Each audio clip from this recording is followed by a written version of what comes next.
की तुम्ही सांगितलेलं होतं काही दिवसापूर्वी की ईव्हीएम हॅक होऊ शकत नाही. याचा संदर्भ अनेक ठिकाणी दिला जातोय. मात्र ईव्हीएमवर बाबा आढावने जी शंका व्यक्त केली त्याला तुम्ही पाठिंबा दिलाय. काय सांगाल? पहा, हा शब्दांचा आणि टेक्निकल शब्दांच्या मध्ये कुणीतरी अडकवायचा मला प्रयत्न केलेला आहे.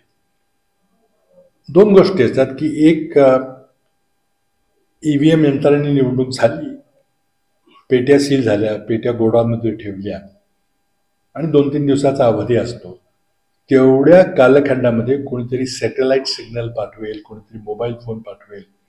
सरकारची नोटीस असते की 100 मीटरच्या आत कुठलं वाहन उभं करायचं नाही आणि त्या वाहनातून काहीतरी सिग्नल पाठवेल. तर ही निवडणूक प्रक्रिया झाल्यानंतर हॅक करता येईल का, त्याबद्दल मी सांगितलं होतं की माझ्या माहितीप्रमाणे जेव्हा मी ई व्ही एमची पाहणी केली होती आमचं सरकार असताना, तेव्हा त्यामध्ये कुठल्याही प्रकारची संदेश यंत्रणा, देवाणघेवाण यंत्रणा नाही आहे. म्हणजे transmitter receiver, radio transmitter receiver नाही आहे. आणि त्यामुळे बाहेर सॅटेलाईटने किंवा मोबाईल फोननी माहिती पाठवून तिथं बदल करता येईल का, त्याला मी हॅकिंग म्हणतो, ते होणार नाही असं माझं आजही मत आहे. अर्थात त्यांनी मोदी सरकारने त्यामध्ये काही वेगळं सर्किट टाकलं असेल किंवा काही रेडिओ चिप्स ट्रान्समिशन रिसिव्हरचे टाकले असतील तर मला माहिती नाही. पण याचा अर्थ की मुळातच ई व्ही एममध्ये काही दोष नाही आहे किंवा त्यामध्ये मॅलवेअर ज्याला म्हणतात की काही, किंवा वर्म असं म्हणतात की जो खराब प्रोग्राम असतो त्याच्यानंतर एक वेगळा प्रोग्राम टाकला जातो आणि त्या प्रोग्रामला मग एखादं कुठलं तरी कुठला प्रोग्राम वापरायचा, मग खऱ्या मतं दाखवायची का वाढवलेली मतं दाखवायची, ही त्यामध्ये सोय असू शकते. आणि ही यंत्र डिझाईन करताना, यंत्र तयार करताना झालेली गोष्ट असू शकते. आता लोकांचा या निकालावर विश्वास आहे का नाही हे तुम्ही जास्त बघताय जवळून. मरकटवाडीला सोलापूर जिल्ह्यामध्ये लोकांनी एका प्रकारची ग्रामसभा घ्यायचा प्रयत्न केला की निवडणूक आयोगाच्या निवडणुकीमध्ये आमची एवढी मतं पडली असं मला दिसते, पण आम्हाला त्यावर विश्वास बसत नाही, कारण आम्ही वेगळ्या पद्धतीने मतदान केलेलं आहे. आणि म्हणून त्यांनी मग बॅलेट पेपरच्या माध्यमातून मतदान घेण्याचा प्रयत्न केला, ज्याला इलेक्शन कमिशनने 144 कलम पुकारून थांबवला. तर स्वाभाविक असं आहे की त्यामध्ये इलेक्शन कमिशनला कशाची भीती वाटते, इलेक्शन कमिशन काय लपवायचा प्रयत्न करत आहे, हा त्यातून स्वाभाविकपणे प्रश्न निर्माण होतो. शेवटी निवडणूक आयोगाची घटनात्मक जबाबदारी आहे की फ्री अँड फेअर इलेक्शन त्यांनी घेतली पाहिजेत. इलेक्शन हे पारदर्शी पाहिजेत, त्यावर लोकांचा विश्वास बसला पाहिजे आणि आपलं दिलेलं मत हे ज्या व्यक्तीला आपण दिलेलं आहे, ज्या पक्षाला आपण मत दिलं ते त्याकडेच मोजलं गेलं पाहिजे. हा लोकशाहीमध्ये आग्रह असणं काही वावगं त्यामध्ये नाही आहे, स्वाभाविक आहे. आणि जेव्हा या निवडणूक प्रक्रियेबद्दल शंका व्यक्त केली जाते त्यावेळेला निवडणूक आयोगाचं प्राथमिक कर्तव्य की लोकांच्या मनातल्या शंकेचं निरसन केलं पाहिजे. आता पुन्हा निवडणुका काही घेता येणं शक्य नाही आहे, म्हणून मी त्यांना उपाय सुचवला आहे की खरंच तुम्हाला या प्रक्रियेमध्ये विश्वास निर्माण करायचा असेल तर सगळे व्हीव्हीपॅट जे आहेत, काही लाख 6 लाख आहेत, ते त्यांनी त्यांची मोजणी करा. एका दृष्टीने व्हीव्हीपॅट हे आपण बॅलेट पेपरवर हाताने शिक्का मारतो, हा इलेक्ट्रॉनिक मशीननी शिक्का मारलेला आहे.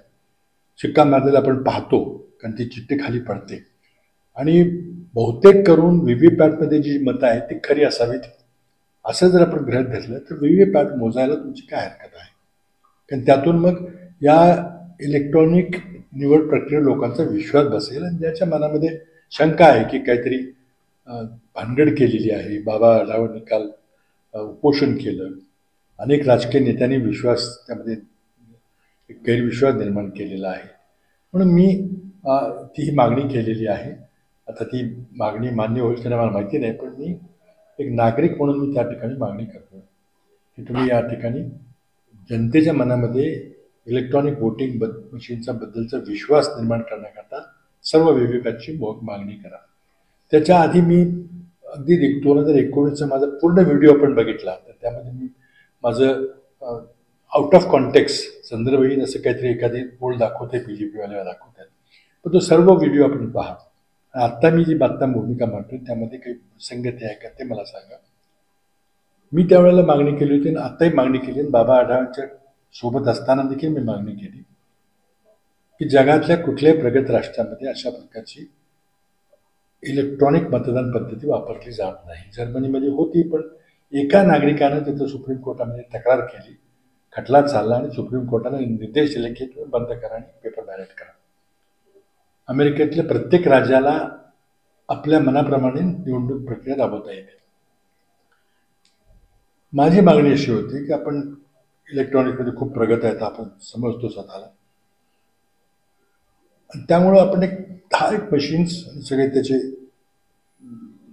वोटिंग मशीन्स, कंट्रोल युनिट आणि व्हीपॅट सर्व सगळे घेऊन आपण एक 10-12 लोकांच्या आंतरराष्ट्रीय ज्युरीकडे हे सगळं प्रकरण सोपवूया.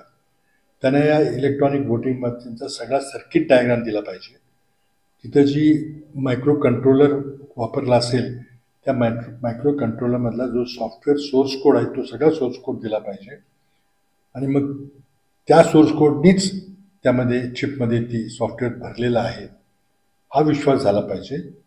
आणि एकदा त्या जोरीने तपासल्यानंतर काहीही मॅलवेअर नाही किंवा काही चुकीचा सॉफ्टवेअर त्यामध्ये भरलेला नाही किंवा त्यामध्ये कुठली रेडिओ चिप नाही, त्यामुळं बाहेरून हॅकिंग करता येणार नाही, याचा एकदा विश्वास झाला तर ही निवडणूक यंत्रणा कदाचित इतर देश वापरतील आणि आपल्या देशामध्ये ही यंत्रणा आपण राबवण्याबद्दल आपल्या सर्वांना त्याचं श्रेय मिळेल आणि लोकांना या यंत्रणेबद्दल विश्वास निर्माण होईल.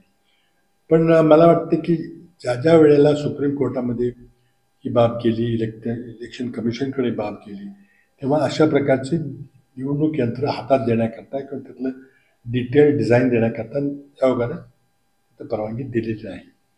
माझी विनंती आहे की आयोगानं पुन्हा यावर पुनर्विचार करावा आणि ते जर शक्य नसेल किंवा द्यायचं नाही किंवा पेटेंट आहे आणि मग दुसरे लोक कॉपी करतील वगैरे असं जर बालिश कल्पना जर असल्या त्यांच्या, तर मग मी म्हणतोय की तुम्ही सर्वच्या सर्व व्हीव्हीपॅटची मोजणी करा, फक्त महाराष्ट्रात करायची आहे आणि त्यानंतर मग पुढच्या निवडणुका पेपर बॅलेटवर घ्यायच्या का इलेक्ट्रॉनिक पद्धतीने घ्यायच्या ते आपण ठरवू. पण आता आमच्या काँग्रेस पक्षाची अधिकृत भूमिका आहे की पुढच्या सर्व निवडणुका या पेपर बॅलेटवर झाल्या पाहिजेत.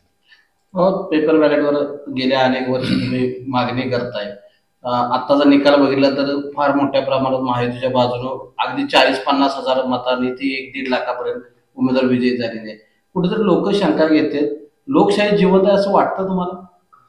नाही, पण ह्या सगळ्या प्रक्रियेमध्ये मुळातच ज्या प्रकारे नरेंद्र मोदींनी निवडणूक आयुक्त निवडायची प्रक्रिया पहिल्यांदा बदलली, ती एक निपक्षपाती यंत्रणा असावी, निवडणूक आयुक्त निपक्षपाती असावेत म्हणून एक पूर्वी आपली कल्पना होती की पंतप्रधान, विरोधी पक्ष नेते आणि सरन्यायाधीश यांची 3 माणसांची कमिटी होती.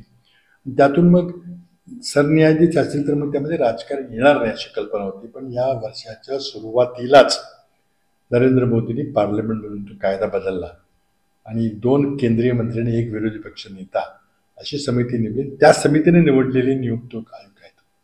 ही पारदर्शक निपक्षपाती समिती आहे का पहिला प्रश्न आहे. आणि त्यामुळे त्या निवडणूक आयोगामध्ये आणि सरकारमध्ये काही फरक करायचे काही कारण नाही. ती स्वायत्त संस्था घटनेला अभिप्रेत असलेली आज आहे का हा खरा प्रश्न आहे. त्यामुळं मला वाटतं की सगळीच प्रक्रिया जी आहे त्यामध्ये जे जे प्रकार घडले, त्याप्रमाणे पैशाचा वापर झाला, त्याप्रमाणे निवडणुकीमध्ये भाषणं केली उच्चपदस्थांनी, संविधानिक पदावर असलेल्या व्यक्तींनी जे द्वेषपूर्ण भाषणं करून समाजाचं सामाजिक सौहार्द बिघडवायचा प्रयत्न केला, समाजासमोर द्वेष भावना निर्माण करायचा प्रयत्न केला. निवडणूक आयोग काहीच त्यांनी भूमिका घेतली नाही. आपल्याला बाळ ठाकरेंची केस माहिती आहे.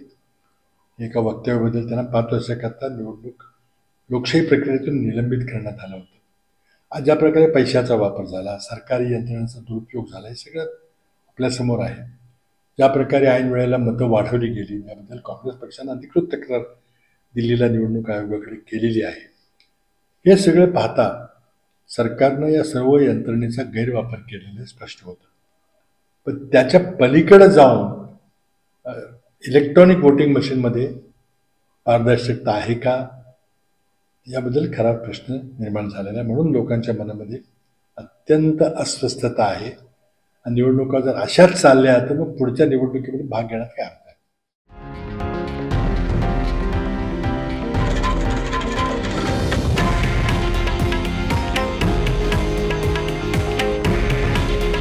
हे आहे देशातील नंबर 1 न्यूज नेटवर्क आणि आपण पाहत आहात TV9 मराठी. काळजी तुमची, हित महाराष्ट्राचं.